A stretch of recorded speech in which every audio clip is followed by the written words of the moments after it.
नमस्कार। क्या आप जानते हैं कि हस्तरेखा शास्त्र का इतिहास कितना पुराना है? तो चलिए आज बताते हैं।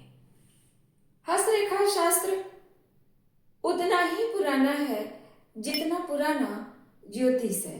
वास्तव में यह ज्योतिष के विकास के समय उसके एक सहायक के रूप में ये विकसित हुआ या सहायक के रूप में विकसित हुआ था, सपोर्टिंग जिसको कहते हैं।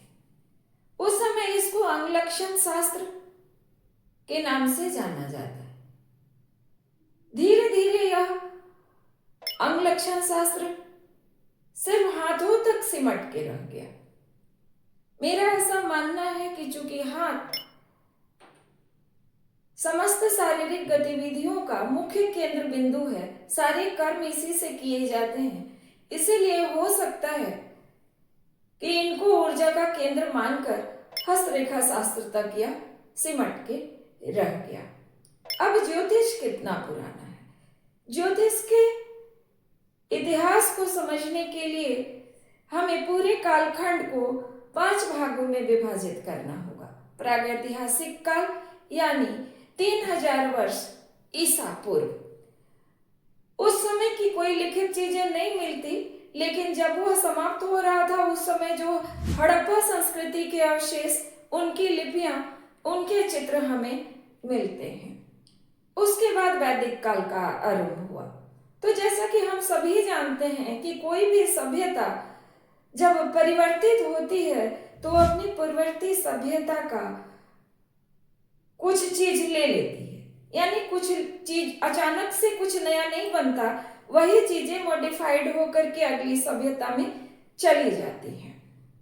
अब प्रागैतिहासिक काल के बाद वैदिक काल का आरंभ हुआ और इसका समय 3000 वर्ष ईसा पूर्व से 1000 वर्ष ईसा पूर्व का था। इसके बाद स्वर्णिम काल था 1000 वर्ष ईसा पूर्व से 600 वर्ष ईसा पूर्व, जिसमें ज्योतिष अपनी पूर्णता में फला फूला। उसके बाद उत्थान पतन काल 600 वर्ष ईसा पूर्व से 1800 ईस्वी तक, जो कि संभवतः आक्रमणकारियों का काल था, जिसमें हमारी चीजें, ज्योतिष से संबंधित किताबें, साक्ष्य या जो कुछ भी उसके जो डॉक्यूमेंट्स थे सब नष्ट कर दिए गए। इसके बाद 1800 ईस्वी से लेकर आज तक आधुनिक काल के नाम से जाना जाता है इसके पृष्ठभूमि के रूप में, और इसमें हस्तरेखा का विकास अब फल फूल रहा है, जैसा कि आप सभी जानते हैं।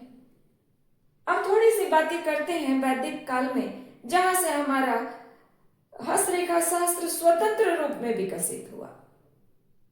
वैदिक काल में हमें, जैसा कि सबको पता है, कि 4 वेद वहां से हमें मिलते हैं, ऋग्वेद, यजुर्वेद, सामवेद और अथर्ववेद, जिसमें ग्रह नक्षत्रों के गतियों की चर्चा है। उनके गतियों को जोड़ करके समयों का निर्धारण किया जाता था, जिसमें कि शुभ काम किए जाते थे, चाहे वो खेती बाड़ी हो, यज्ञ हवन हो, यह सब उल्लेख हमें वेदों में मिलता है। स्पष्ट रूप से बता दूं कि ज्योतिष का जो स्वरूप आज मौजूद है वह वेदों में नहीं मिलता। अब ये जो वेद हैं, इनको जानने के लिए इनके 6 वेदांगों को जानना जरूरी है। जब तक आप इन 6 वेदांगों को नहीं समझेंगे तब तक आप वेदों को नहीं समझ सकते।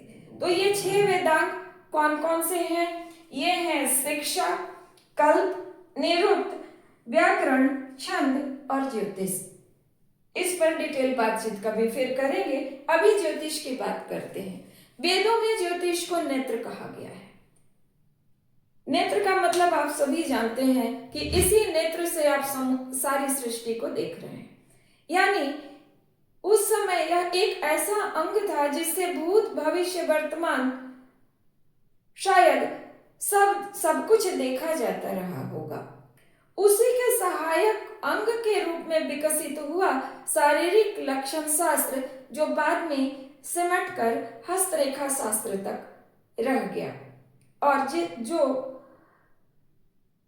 धीरे धीरे विज्ञान के रूप में विकसित हुआ। आज हम हस्तरेखा शास्त्र के द्वारा बहुत ही सटीक भविष्यवाणी कर लेते हैं। तो आज बस हस्तरेखा शास्त्र के इतिहास के बारे में इतना ही। फिर मिलेंगे कुछ बातों के साथ। धन्यवाद।